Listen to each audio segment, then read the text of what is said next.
네, 감사합니다. 우리 같이 인사하겠습니다. 사사기 완주합시다. 네, 다 읽고 오셨죠? 네, 9장부터 12장까지. 네, 여러분들이 읽었다라고 생각을 하고 오늘 말씀을 준비했습니다. 그래서 오늘 말씀은 11장인데요. 입다 이야기입니다. 입다 이야기고, 여러분들이 성경을 읽으셨기 때문에 제가 편안하게 말씀을 증거해도 큰 은혜가 있을 줄로 믿습니다. 맞죠? 네, 맞습니다. 하나님은 우상숭배에 대해서 분노하십니다. 그리고 하나님께서 분노하실 때에 그 분노의 결과는 내버려 둠입니다. 우리 10장 7절 한번 볼까요? 7절. 제가 자막 준비를 다 안 해서 우리 성경을 계속 펴고 계셔야 됩니다. 7절 우리 한번 같이 읽어보겠습니다. 시작. 여호와께서 이스라엘에게 진노하사 블레셋 사람들의 손과 암몬 자손의 손에 그들을 파시매. 네, 하나님께서는 우상 숭배에 대해서 분노하시고, 그리고 그 결과는 내버려 둠, 파시는 겁니다. 네, 팔아버렸습니다. 사사기 곳곳에 비슷한 구절들이 많이 나오는데요. 2장 14절 한번 띄워주시면, 제가 읽지는 않고 그 볼드 제한 부분, 대적의 손에 팔아 넘기심에, 하나님이 진노하셨고 노력하는 자의 손에 넘겨주시고 팔아 넘기셨다. 3장 8절 한번 띄워주시면, 진노하셨고 손에 파셨다라고 나와 있죠. 자, 4장 2절 말씀 올려주시면, 야빈의 손에 그들을 파셨다. 하나님이 진노하신 겁니다. 4장 9절 보면 여인의 손에 파셨다라고 나와 있습니다. 이게 하나님과 떨어지는 거거든요. 하나님으로부터 멀리 떨어진다라는 것은 불행한 것입니다. 불행한 거. 하나님이 내버려 두고 그들을 대적의 손에 팔아시는 것, 파시는 것. 이건 불행입니다. 이스라엘 백성들도 이런 불행을 지금 경험하고 있었습니다. 8절과 9절 말씀 한번 읽어보실까요? 10장 8절 9절. 시작.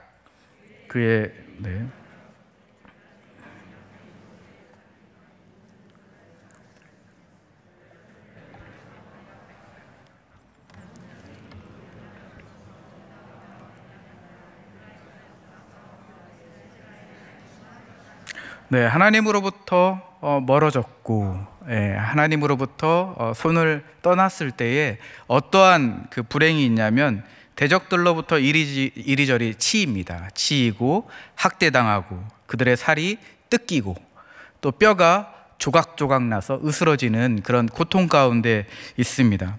18년 동안 공고가 심했다. 굉장히 심각한 상황에 지금 처해 있는 것이 바로 이스라엘의 상황이었습니다. 그러니까 하나님께서 이스라엘이 하고 싶은 대로 내버려 둔 것입니다. 그러다 보니까 이러한 어려움에 처해 있는 거죠. 공고함이 얼마나 심했든지 이스라엘 백성들이 하나님한테 살려달라고 했습니다. 살려달라는 부르짖음이 있었는데요. 10절 말씀입니다. 10절 한번 같이 읽겠습니다. 시작. 이스라엘 자손이 여호와께 부르짖어 이르되 우리가 우리 하나님을 버리고 바알들을 섬김으로 주께 범죄하였나이다 하니. 부르짖었습니다. 부르짖었는데 하나님의 반응이 싸늘합니다. 하나님이 뭐라고 말씀하시냐면, 자, 내가 이전에 애굽, 아모리, 암몬, 블레셋으로부터 너희들을 이미 구원을 했어 라는 하나님의 싸늘한 반응이 있습니다. 맞습니다. 하나님께서는 이스라엘 백성들을 구원하셨습니다. 구원하셨는데 이스라엘 백성들이 다시 하나님을 버린 거예요. 지금 상황에서는 하나님을 버리고 더 나은 신을 지금 섬기고 있는 이스라엘들의 이 모습, 이스라엘의 모습에 하나님의 반응은 싸늘합니다. 이스라엘은 아마 당황했을 겁니다. 살려달라는 이 부르짖음 가운데 하나님의 반응은 싸늘했습니다. 이스라엘 백성은 다시 부르짖습니다. 15절 말씀인데요. 15절 읽겠습니다. 시작. 이스라엘 자손이 여호와께 여쭈되 우리가 범죄하였사오니 주께서 보시기에 좋은 대로 우리에게 행하시려니와 오직 주께 구하옵나니 오늘 우리를 건져내옵소서 하고, 아마 눈썰미가 있다면 10절과 15절 말씀이 약간 이 변화가 있다라는 것을 파악할 수 있습니다. 10절 말씀은 이스라엘 백성들 자신의 상태, 안위에 대해서 초점을 맞추었다면 15절 말씀은 이런 겁니다. 주님께서 보시기에 좋은 대로 우리를 행하시려니와. 자, 하나님의 처분에 맡기겠습니다. 하나님의 처분에 우리가 하나님 처분에 맡기고 자비를 구합니다. 네. 우리가 고난을 계속 당해도 괜찮습니다. 하나님과 함께 하고 싶습니다. 라는 이 고백이 변화되었습니다. 10절보다는 15절에 좀 더 진심이 담겨 있는 것 같습니다. 마음의 변화뿐만이 아니라 행동의 변화가 있었는데 16절 말씀에 보니까 자신들이 섬기고 있던 우상들을 제하여 버렸다라는 표현이 있습니다. 그리고 난 다음에 이제 정말 하나님의 반응이 16절에 나옵니다. 한번 읽어보실까요? 16절 시작. 자기 가운데 이방신들을 제하여 버리고 여호와를 섬김에 여호와께서 이스라엘의 공고로 말미암아 마음에 근심하니라. 하나님이 반응하셨습니다. 이스라엘의 곤고로 말미암아 하나님의 마음에 근심이 생겼다. 이 문장을 좀 직역을 해보면 이렇습니다. 뒷부분을 직역해보면 이스라엘의 곤고로부터 참을 수 없었다라는 직역을 할 수 있습니다. 여러분들 새번역 성경을 보면 이렇게 번역되어 있는데요. 이스라엘이 겪는 고통을 보고만 있을 수 없었다. 네, 이렇게 번역하기도 합니다. 그리고 재밌는 그 번역을 보았는데요. 이런 번역도 있었습니다. 하나님의 생명이 이스라엘의 역경으로 인해서 짧아졌다. 예, 이스라엘의 그 곤고함 때문에 하나님의 생명이 짧아졌다라는 번역도 제가 보았습니다. 이 16절이 아주 중요합니다. 사실은 핵심 구절인데요.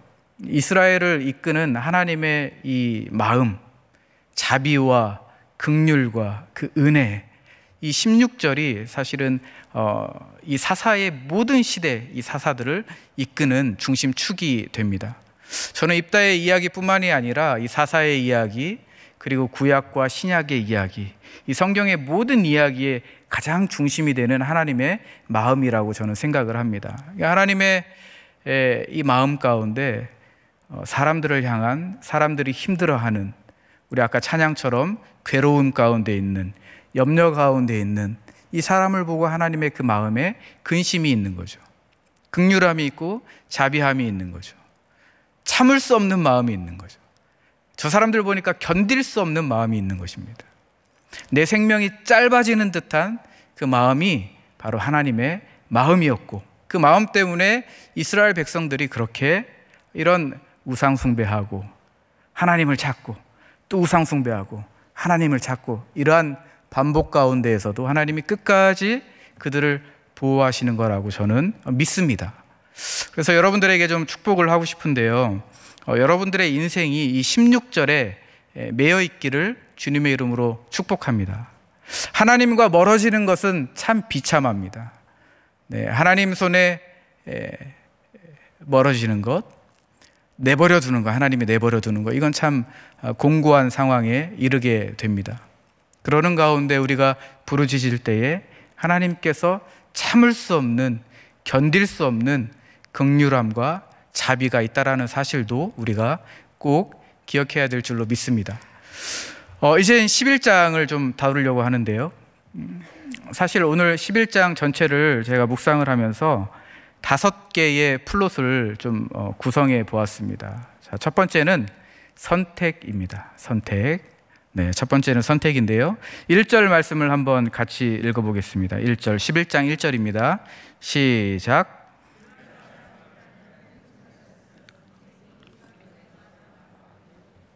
네, 입다는 기드온처럼 큰 용사라고 합니다. 큰 용사이고, 입다는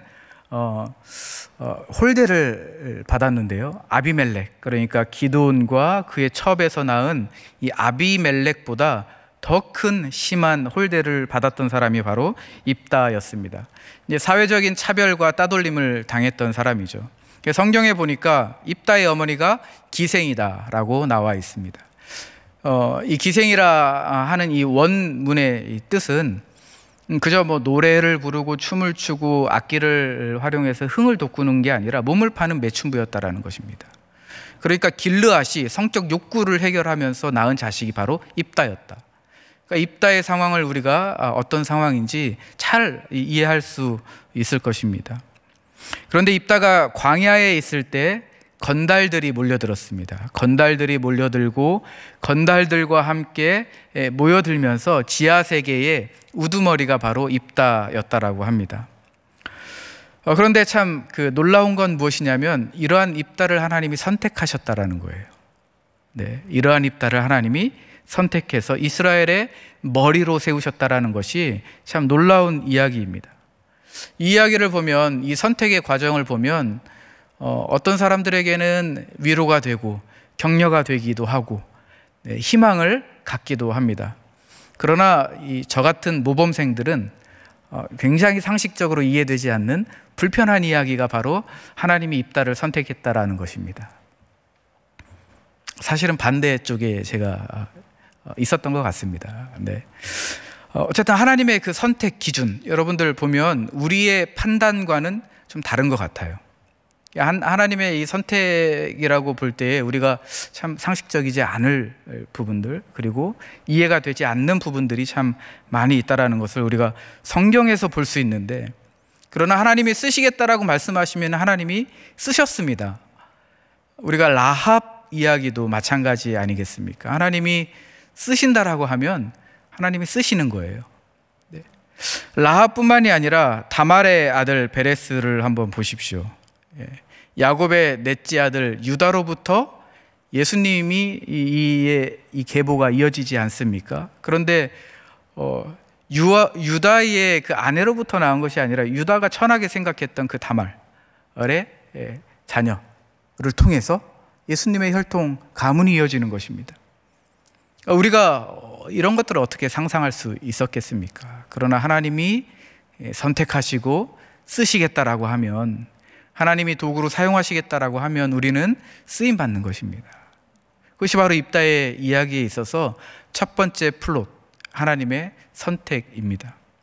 하나님은 큰 용사, 입다는 큰 용사, 그러나 입다의 그 어두운 면 있었지만 하나님이 그를 선택하셨고 머리로 사용하셨다라는 것입니다.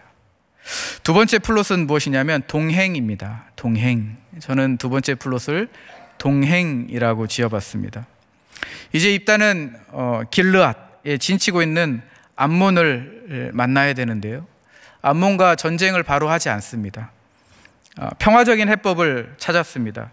11장 15절에서 27절에 이 평화적인 해법이 나오는데 굉장히 논리적인 논증을 합니다. 암몬 왕을 만나서 이제 평화를 도모합니다.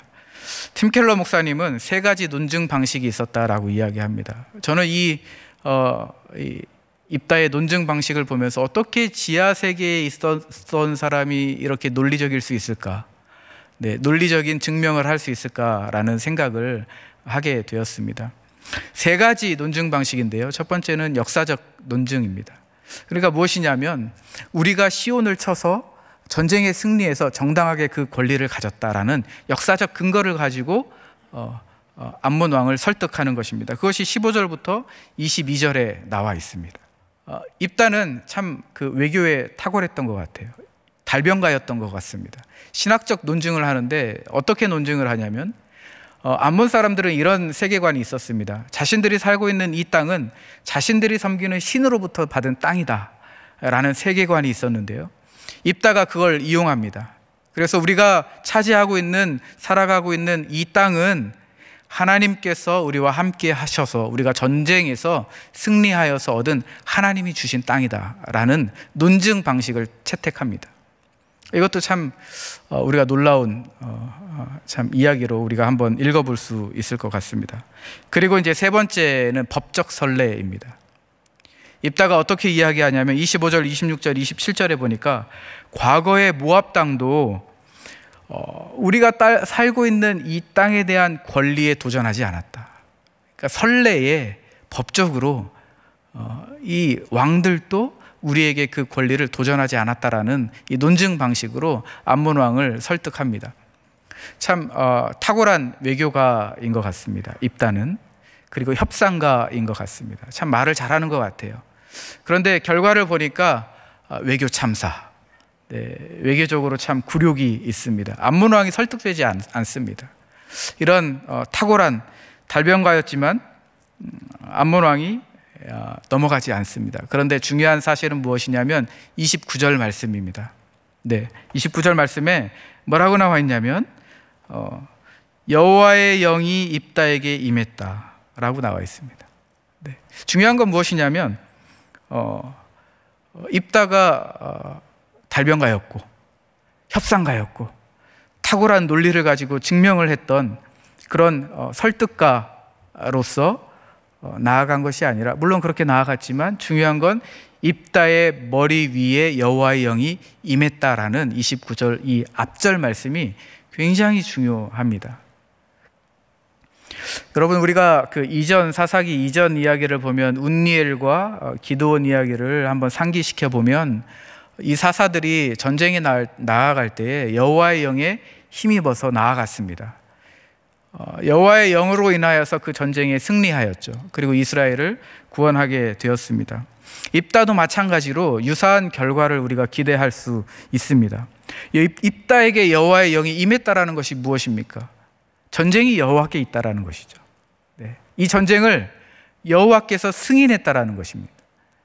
이 전쟁에 직접적으로 참여하는, 앞서 전쟁에 진격하는 분이 바로 여호와의 영, 하나님이시라는 것이 입다의 머리 위에 여호와의 영이 임했다라는 표현입니다. 친히 싸우시는 분이 여호와 하나님이라는 거죠. 그러면 승리는 따놓은 당상 아니겠습니까? 네, 패배란 없겠죠. 네, 여호와의 영이 임했는데 운니엘에도 임했고 기드온에게도 임했고 많은 사사들에게 여호와의 영이 임했는데 전쟁이 질 수가 없겠죠. 그런데 29절 마지막 부분 한번 보십시오. 단어를 보시면 나아가다라는 단어, 이 단어가 굉장히 중요한 단어인데 이 나아가다라는 단어는 진영, 적들의 진영을 종횡무진 휘젓고 다닌다라는 거예요. 그러니까 여호와의 영에 힘입어서 적들의 진영을 휘젓고 다니고 있는 사람이 바로 입다였다라는 것입니다. 굉장히 역동적인 단어입니다. 나아가다. 그러니까 11장 29절에 나아가다라는 단어. 그런데 이 단어가 입다의 이야기가 끝나는 12장까지도 곳곳에서 발견할 수 있습니다. 11장 32절에 보니까 이르러라는 단어, 네, 뿌리가 같은 단어로 우리가 취급할 수 있습니다.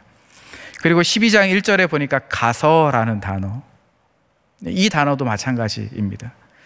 그리고 12장 3절 말씀에 건너가다라는 단어, 그리고 5절에 건너가다라는 또 단어가 반복되어서 나오고 있습니다. 여호와의 영이 입다에게 임했더니 입다가 적들의 진영을 종횡무진 휘젓고 다니는 이 역동적인 모습을 지금 성경이 그리고 있는 것입니다. 하나님께서 동행하셨다라는 거예요.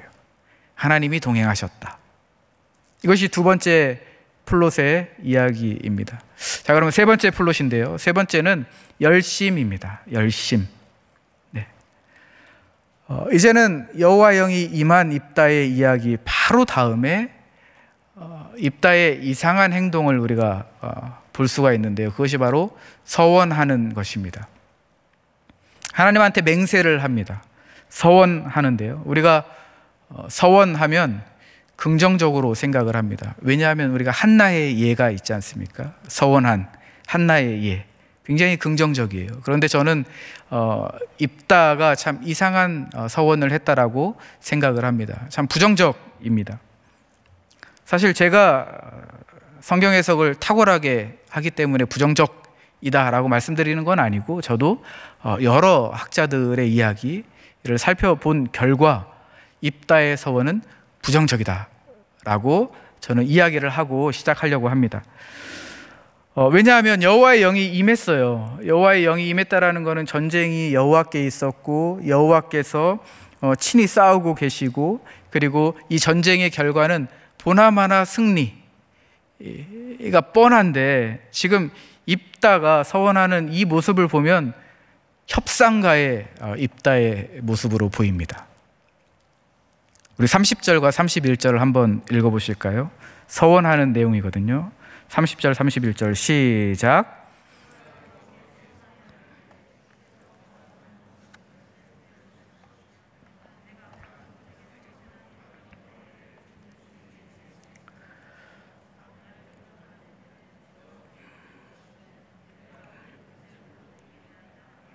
네, 이 말씀을 원문 그대로 한번 직역을 해봤는데요. 한번 띄워주시면 우리 이 부분도 한번 같이 읽겠습니다. 그리고 입다가 이 부분 한번 읽겠습니다. 시작. 그리고 입다가 여호와께 맹세를 맹세했다. 그리고 그가 말했다. 만일 당신께서 암몬 자손들을 나의 손에 주시고 주신다면, 그리고 내가 암몬 자손들로부터 평안 가운데 돌아오는 중에 나의 집 문들로부터 나를 맞이하려고 나오는 자가 있습니다. 그렇다면 그는 여호와께 있을 것입니다. 저는 두 가지 표현을 이 볼드체를 했는데요. 두 가지 표현을 좀 보면 좋을 것 같아요. 첫 번째는 맹세를 맹세했다라는 표현입니다. 명사형과 동사형을 동시에 사용을 했는데 참 입다의 단호함이 있고 과한 부분이 있는 것 같습니다. 협상을 해요. 협상을 하는데 주님께서, 하나님께서 적들을 저의 손에 넘겨주신다면 제가 승리하고 평안함 가운데 돌아올 때에 집에서 처음 나오는 그 사람을 하나님 앞에 번제로 드리겠습니다라는 서원을 합니다. 맹세를 맹세했다라고 합니다. 여러분, 입다를 보시면 길르앗 그 장로들과 사람들과 협상을 했습니다. 그리고 암몬 왕과 협상을 했어요. 그런데 지금 하나님과도 협상하고 있는 것입니다. 협상이 무엇입니까? 협상은 입장이 다른 양자가 합의를 보는 거예요. 그리고 협의하는 거죠. 타협하는 것입니다. 그런데 자신에게 유리한 것을 지켜내야 되는 것이죠. 다른 사람에게 유익이 되라고 협상하는 사람은 아무도 없습니다. 물론 그렇게 유행이 될 수도 있겠지만은 적어도 협상은 나에게 유익이 돼야 됩니다. 국익이 돼야 되고요. 국가의 유익이 돼야 되는 것이 바로 협상입니다. 그런데 지금 그 협상을 지금 하나님과 하고 있는 거예요. 여러분, 이스라엘이 암몬 때문에 위험에 처해 있을 때에 길르앗 장로들이 입다를 찾아갔습니다. 그리고 장로들이 입다에게 이야기했습니다. 장관직을 줄게. 그리고 입다가 이야기했습니다.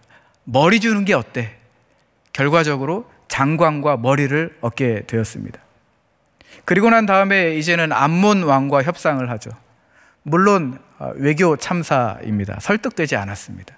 논리를 가지고 논증을 했지만 암몬 왕이 설득되지 않았습니다. 그러나 그 광경을 보고 이스라엘 백성들은 아마 좋은 긍정적 평가를 했을 것입니다. 사회 외곽에서 사회적으로 이 변두리에 있었던 지하세계의 우두머리였던 이 건달들과 놀아나던 입다가 이 한 나라의 왕과 이 협상을 하다니, 이 모습만 보고도 아마 긍정적인 평가를 했을 것입니다. 지금 그렇게 협상가였던 입다가 지금 하나님과 협상하는 것입니다. 좀 더 적나라하게 이야기하면 하나님을 매수하는 이교적 방식에 있는 것입니다. 입다가 살고 있는 이 이교 문화에서는 인신제사가 있었습니다. 사람을 희생제물로 바치는 건데요, 바로 인신제사입니다. 인신제사를 하는 이 이교 문화, 이 사람들의 기저에 깔려 있는 것은 무엇이냐면 가장 큰 선물, 내가 소중하게 여기는 가장 큰 선물을 신에게 바침으로 인하여서 신을 즐겁게 하는 것입니다. 신에게 잘 보이고 신을 매수하는 것이죠. 신을 통제하려는 의도가 그 기저에 깔려 있는 것이죠. 지금 입다의 이 협상 가운데에는 사람을 인신제사로 올려드리겠다라는, 자신을 처음으로 맞이하는 그 사람을 희생제물로 올려드리겠다라는 이 협상 기저에 깔려 있는 것은 하나님을 매수하는 그러한 부분이 있다라는 것도 우리가 생각해 볼 수 있습니다. 두 번째 표현인데요, 주시고 주시면이라는 표현입니다. 우리 아까 맹세를 맹세했다, 그리고 주시고 주시면이라는 표현입니다. 동사가 반복되었어요. 동일한 동사가 반복되었는데 이 반복되면서 입다가 하나님한테 요청하는 겁니다. 하나님께 요청하는데요, 하나님의 행위를 강하게 요청하는 것입니다. 입다의 상태는 그런 것 같아요. 여호와의 영이 임했고 전쟁에서 여호와 하나님께서 나아가 싸워 계시고, 그리고 전쟁의 결과가 승리임을 이미 역사적 경험을 통해서 알고 있지만 입다의 이 심정 가운데에는 불안함이 있는 것입니다. 불안함이 있고 확신이 없어요. 승리라는 확신이 없고 두려움 가운데 있습니다. 여러분 입다의 입장에서 한번 생각을 해보면 이해할 수 있을 것 같아요. 입다는 오랜 시간 동안 사람들로부터 따돌림을 받았습니다. 왜냐하면 천한 가정에서 태어났거든요. 천한 사람입니다. 따돌림을 오랫동안 당했던 사람이고 외로움이 있었을 것입니다. 그런데 지금은 한 나라를 호령하는 사령관이 되었습니다. 자신의 지도력을 화끈하게 보여줄, 증명해야 될 상황에 있습니다. 이 전쟁이 모 아니면 도입니다. 이 전쟁에서 실패하면 백성은 망하는 것이고 자신도 몰락하는 것이죠. 인생에 단 한 번뿐인 기회입니다. 이 기회에 어떠한 마음이 있었겠습니까? 간절했겠죠. 절박한 심정이 있었을 것입니다. 이 전쟁에서 승리한다면 인생이 바뀌는 것이거든요. 그러니까 이 마음 가운데 얼마나 큰 이 선물을 이 신에게 드릴 마음이 없었겠습니까? 이교 문화의 이 사람들처럼 신에게 잘 보이고 신을 매수하고 신을 통제하려는 그 의도가 그 마음 가운데 있었을 것이라고 우리는 추론해 볼 수 있습니다. 입다의 상황이 그러했기 때문입니다. 열심을 다하는 입다의 모습, 이것이 바로 세 번째 플롯입니다. 자, 네 번째 플롯은 망각입니다. 망각.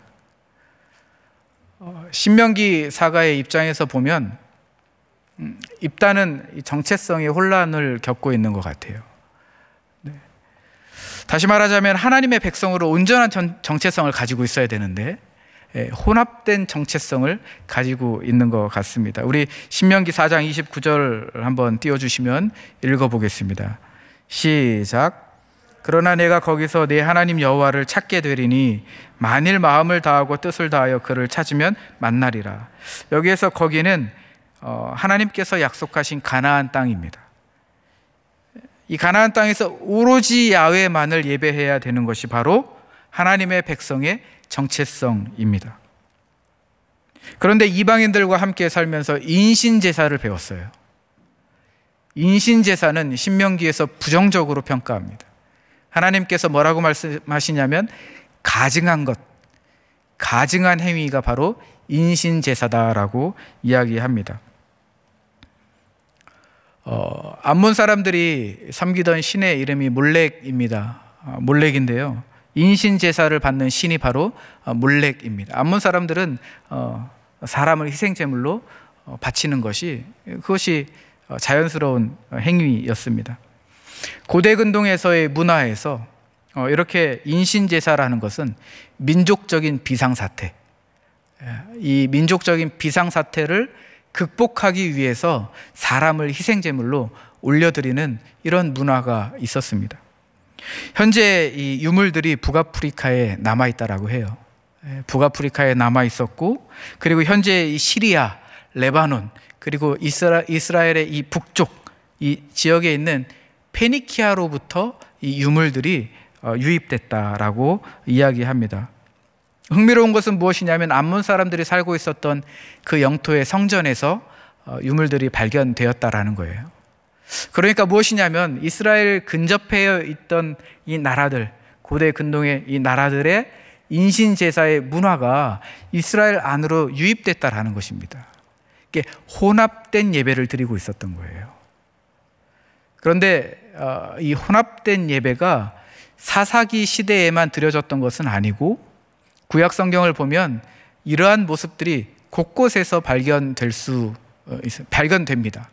예를 들면 열왕기상 11장 7절 말씀인데요, 열왕기상 11장을 보면 이방 여인들이 솔로몬에게 인신제사 요구를 합니다. 예루살렘 앞에 이제 이방 여인들이 솔로몬에게 요구를 해서 예루살렘에 있는 앞산에 인신제사를 할 수 있는 몰렉 신당을 세웁니다.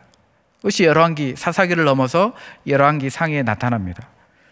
그리고 더 넘어가면 아하스와 므낫세가 통치하던 이 시기에 도벳이라는 곳에서 인신제사가 있었습니다.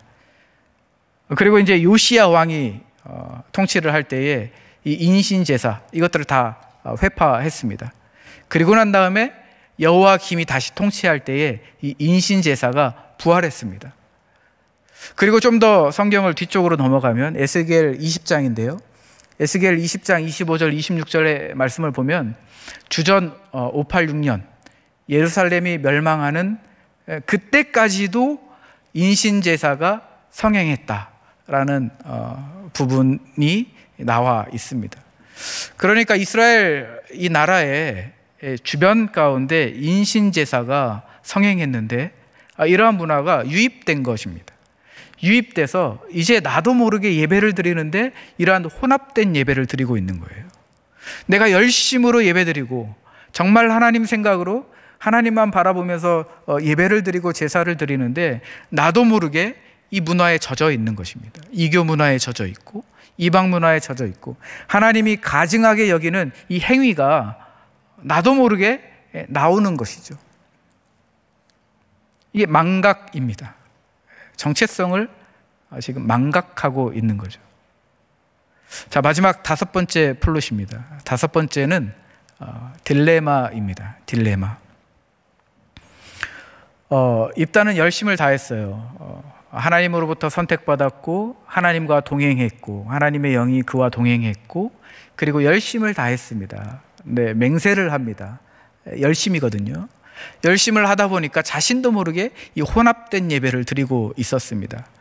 그 결과가 무엇이냐면 딜레마에 빠지는 것입니다. 전쟁은 승리했습니다. 우리가 한번 성경을 읽어보셨겠지만 암몬과의 전쟁은 승리하게 되었습니다. 입다의 전투력이나 전략 때문에 승리한 건 아니고 여호와의 영이 함께 했기 때문에 전쟁에 승리하게 되었습니다.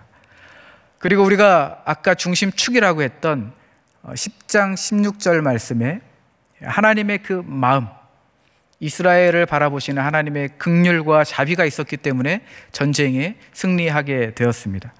11장 32절 말씀 우리 한번 같이 읽어볼까요? 성경을 펴시면 11장 32절 말씀입니다. 시작.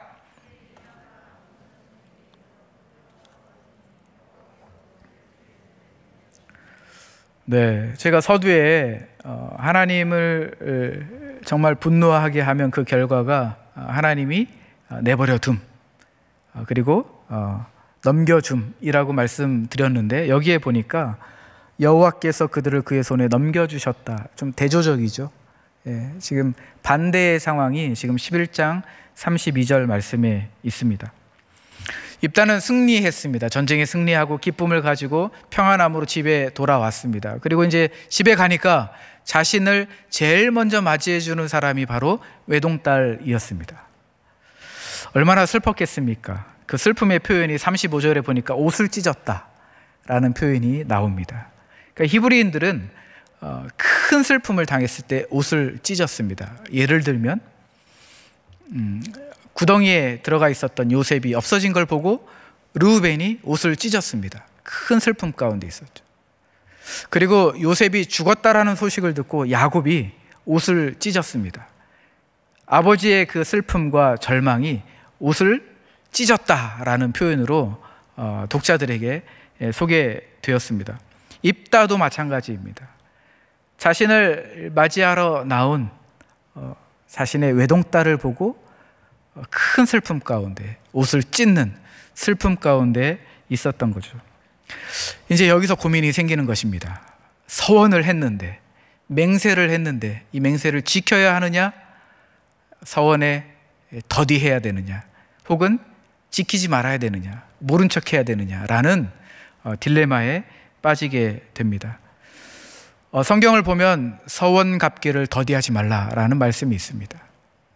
서원 갚기를 더디한다라면 그것은 죄입니다. 그래서 서원했다라고 하면 반드시 지켜야 합니다. 하나님의 말씀을 온전히 순종해야 합니다. 만약 입다가 서원을 했기 때문에 온전히 순종을 했다면 자신의 딸을 번제로 올려드렸다면 아마 그 체면 자신의 명예는 유지될 수 있었을 것입니다. 그리고 하나님의 말씀에 순종한 사람이라는 인정을 받았을 것입니다.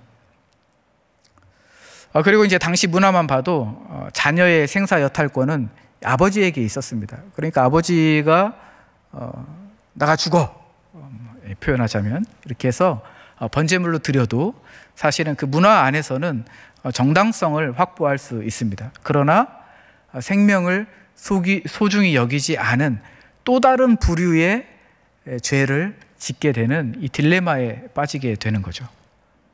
만약에 서원을 갚지 않는다라면 자신의 딸을 살릴 수 있습니다. 네. 아주 귀한 자신의 딸을 살릴 수 있겠죠. 아마 자신의 딸을 살렸다라고 하면 이 사회 구조상 구조적으로 취약한 계층인 여성들에게 박수와 환호와 지지와 응원을 받았을 것입니다. 그런데 성경 말씀에 근거해서 여전히 이 불순종한 죄인이라는 딱지가 붙겠죠. 그리고 징계와 불명예를 안게 될 것입니다. 그러니까 입다는 지금 덫에 걸린 겁니다. 덫. 자신 있게 하나님과 협상했습니다. 길르앗 장로들과 협상하듯이, 그리고 암몬 왕과 협상하듯이 자신의 탁월한 달변, 탁월한 외교술로 하나님과 협상했습니다. 그런데 자신 있게 내밀었던 그 협상 카드가 이제는 자신에게 덫이 된 거죠. 자신을 넘어뜨리는 장애물이 된 것입니다. 여러분, 이제 재밌는 것이 무엇이냐면 성경을 좀 그 이후에 입다가 인신제사를 드린 이후에 하나님의 반응을 한번 찾아보십시오. 하나님의 반응이 없습니다. 하나님이 침묵하셔요. 입다가 정말 열심으로 하나님 앞에 큰 선물을 자기의 딸을 드렸음에도 불구하고 하나님은 반응하시지 않습니다. 침묵하십니다. 침묵의 결과는 12장 1절에서 7절 말씀이에요. 내전이 일어납니다. 동족 간의 살상이 일어나는 거죠. 얼마나 비극적인 이야기입니까? 우리는 하나님을 기쁘시게 하기 위해서, 하나님을 정말 하나님에게 잘 보이게 하기 위해서, 하나님께 잘 보이려고 열심을 다할 수 있겠죠. 종교적인 열심을 다할 수 있고, 내가 잘하는 정치력, 내가 가지고 있는 돈으로 하나님을 매수할 수 있습니다. 하나님과 협상할 수 있겠죠. 내가 가지고 있는 힘을 가지고 하나님 앞에 나아갈 수 있습니다. 그동안에 잘 관리해온 내 이미지를 가지고 하나님 앞에 나아갈 수 있겠죠. 네. 그러나 하나님은 그러한 것 관심 없으십니다. 하나님이 침묵하셔요. 하나님이 반응하시지 않습니다. 하나님은 오히려 침묵을 넘어서 그들의 부끄러운 욕심에 그냥 내버려 두십니다. 바울이 우상 숭배에 대해서 이렇게 이야기했는데요. 로마서 1장 말씀을 한번 메시지 성경 띄워주시면 한번 읽어보도록 하겠습니다. 우리 한번 같이 읽어볼까요? 네, 시작. 사람들은 하나님을 너무도 잘 알고 있었지만 그분을 하나님으로 대하지 않았고 그분을 경배하기를 거부했습니다. 그럼으로써 그들은 스스로 어리석고 혼란에 빠진 하찮은 존재가 되었고 결국 삶의 의미도 방향도 잃고 말았습니다. 그들은 다 아는 것처럼 행세하나 사실은 삶에 대해 아무것도 모릅니다. 심지어 그들은 온 세상을 손에 붙들고 계신 하나님의 영광을 어느 길거리에서나 살 수 있는 싸구려 조각상들과 바꾸어 버렸을 정도입니다. 그래서 하나님께서 이러한 뜻의 말씀을 하셨습니다. 너희가 원하는 것이 그것이라면 그것을 주겠다. 결국 그들은 머지않아 안팎으로 온통 오물범벅인 돼지 우리의 삶을 살게 되었습니다. 이것은 다 그들이 참 하나님을 거짓신과 바꾸었기 때문입니다. 하나님이 내버려 두는 심판을 하십니다. 그 말씀이 무엇이냐면 너희가 원하는 것이 그것이라면 그것을 주겠다. 네가 잘한다고 생각하는 그 달변, 그걸로 나와 협상하자면 그건 너에게 주겠다. 넘겨주겠다. 네가 가지고 있는 힘으로 나한테 나오겠다라고 하면 내가 그거 넘겨주겠다. 좋을 대로 해라. 네가 잘 관리해온 그 이미지로 나를 매수하려고 한다면 내가 그것들에게 넘겨주겠다. 하나님의 사실 무서운 말씀입니다. 우리가 경각심을 가져야 될 말씀입니다. 말씀을 마무리하도록 하겠습니다. 저는 이 마무리 말씀의 제목을 모순을 입다라는 말을 한번 써보았습니다. 모순을 입다라는 말씀입니다. 사사기의 마지막 결론은 이렇게 나와 있습니다. 우리 한번 같이 읽어보겠습니다. 21장 25절 말씀인데요. 같이 읽어보겠습니다. 시작. 그때에 이스라엘에 왕이 없으므로 사람이 각기 자기의 소견에 옳은 대로 행하였더라. 네. 사사 시대를 이해할 수 있는 가장 근본적인 진술입니다.